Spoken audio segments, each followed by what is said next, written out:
Okay, here we go with another video on Stoicism. We are going through the Enchiridion by Epictetus in the translation How to Be Free by Professor A.A. Long. And today we have a look at the 15th chapter, which I actually found a rather interesting one. Okay, I'll read it to you. Keep in mind that you should always behave as you would do at a banquet.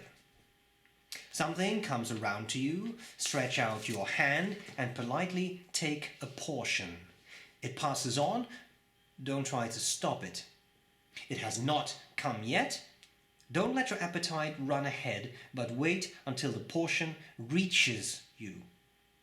If you act like this toward your children, your wife, your public positions and your wealth, you will be worthy one day to dine with the gods. And if you don't even take things when they are put before you, but pass them by, you will not only dine with the gods, but also share their rule. It was by acting like that Diogenes and Heracles and others like them were deservedly divine and called so. Okay, an interesting one. A very interesting one. So first and foremost, I think what Epictetus is trying to say here, and of course we keep coming back to this theme, is there are some things within your control, there are some things outside of your control, right? We've talked about this several times in previous installments in this series of videos. So that's one thing. But what's very interesting in this case is that he's talking about, I think it's the simplest way to summarize it would be, there's a time and a place for everything. And again, this banquet is a very nice visual illustration. Some things, some foods will come by. And when they come by to you, you will take a portion for you and you will devour it, right? In a Stoic sense, you would eat it, right? Because you can't overindulge. And that's fine. But sometimes a portion passes you by. And sometimes a portion has not reached you yet. A time and a place for everything. And in the Stoic mind, this would be a matter of providence. Some things will happen to you, some things will not happen to you. It's kind of outside your control. Okay. Now, I think what's interesting here is it doesn't really matter what your views on the world are. It doesn't really matter whether you believe in God and God gives you certain things, it does not give you certain things. It doesn't matter whether you believe in destiny or whether you believe in karma or whether you believe in nothing. All of that's fine too, and it's actually fine in the mind of a Stoic too. It doesn't really matter what you believe. What does matter is that there is a time and a place for everything. And you have to be realistic. Now here's a very nice quote. I'm not a very biblical person, but I've always really enjoyed this passage in Ecclesiastes. A time to weep and a time to laugh. A time to mourn and a time to dance. I think that's a very good way to approach this, right? No matter what your creed is or your faith is or whether you believe it or not, I think irrespective of religion, that's a very nice passage to sum this up. There's a time and a place for everything. There is a time to mourn and there is a time to dance. There is a time to laugh and there is a time to cry. And when you are crying when you should be laughing, and when you are laughing when you should be crying, you have a problem. Because things are not working out so well in your life at that point, right? So, again, no matter what you believe is in charge of the things happening to you, whether it's karma or God or just nothing, a stochastic variable, things just happen or they don't happen, all of that's fine, but there will be that time and that place. And you have to be realistic. If you just leave your educational institute, your university, or your college, or whatever it is you have chosen to do, you cannot expect to land a job straight away that's going to have a stellar salary and the best benefits and all that. That's not how the world works, right? And when I say it that way, I think it's obvious to most people, but yet it's a good thing to sometimes remind yourself of that. There is a time and a place for everything. And when you've just graduated, the time and the place for having a stellar job with a stellar salary is off. That's not the time or the place. It will take a little bit of time, and that's okay. because there is a time and a place for everything. And a very interesting thing that Epictetus says here that I really enjoyed is that he doesn't just say that. He actually says that sometimes a portion will pass you by. Sometimes you may want something and it simply will not happen. And he says that's okay too. If it passes on, don't try to stop it. It has not come yet. Don't let your appetite run ahead, but wait till the portion reaches you. Again, there's a time and a place for everything. And sometimes in life, you need to be patient. Now, you may say, okay, so what are you saying? That as long as I'm patient, I will be a millionaire down the road? Is that what you're saying? No, that is not what I'm saying. That will not happen. It may happen to some people. It won't happen to everyone. But it's about accepting that fact. It may not happen.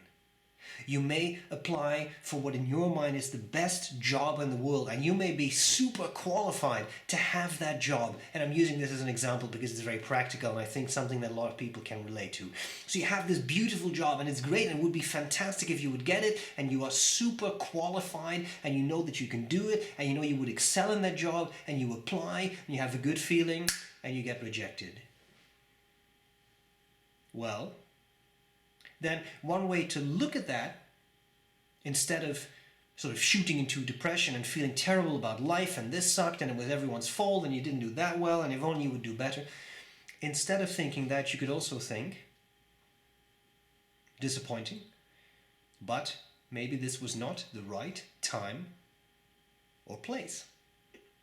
Maybe next time I apply, I will be hired.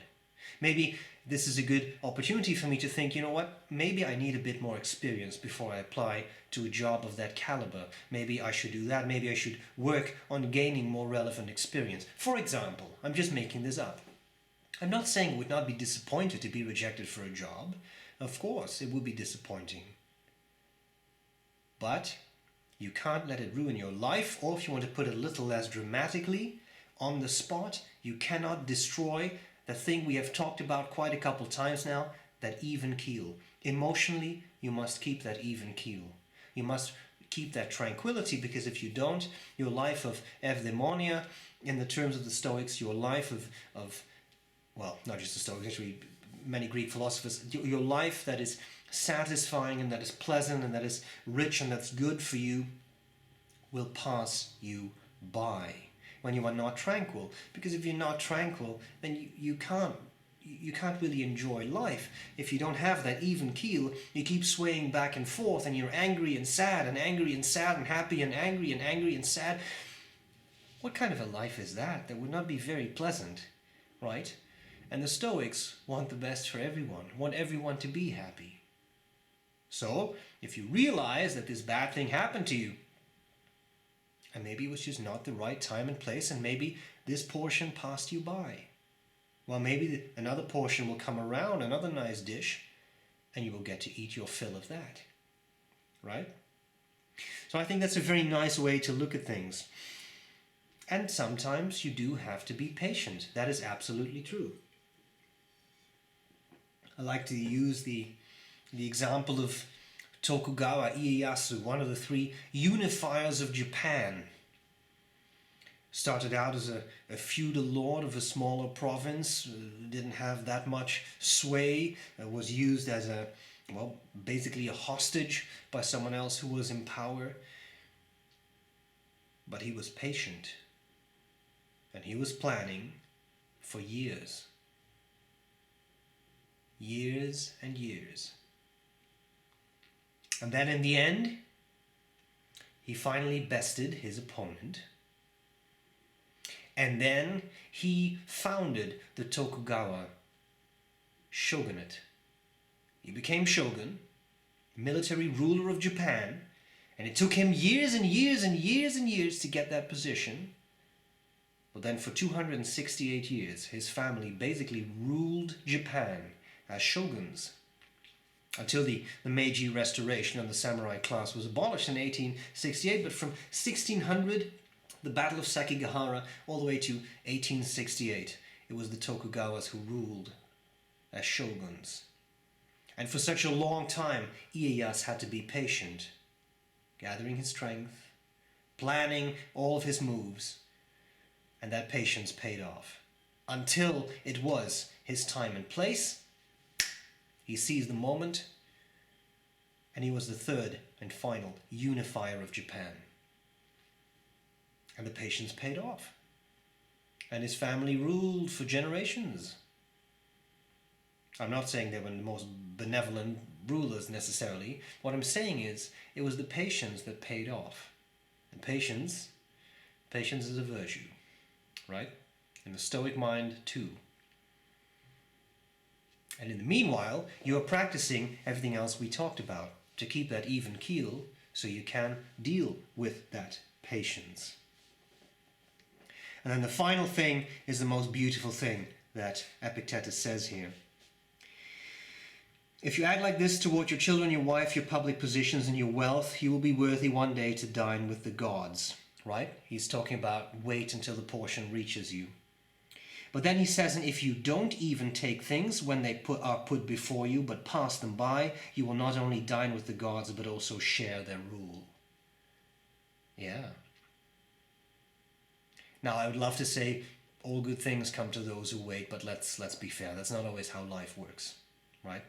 So you have to work on acceptance. Maybe you won't be a millionaire in life, right? And that's okay too, right? You have to accept certain things. But take comfort in what he says.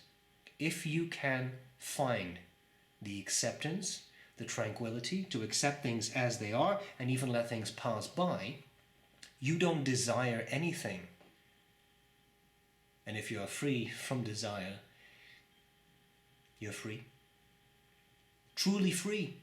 Because if you don't desire anything, if you can tell people, it's okay, I don't need anything, I'm fine, and you really mean that, you're free because you don't need anything. And then you can be free in prison. You can be free as someone's slave, like Epictetus was, because you don't desire anything. And if you don't desire anything outside of your control, then you're a free person. So, food for thought. I hope this was useful. As always, I'm interested in reading your thoughts, so be sure to leave a comment if you want, and I'll gladly see you later. Bye-bye.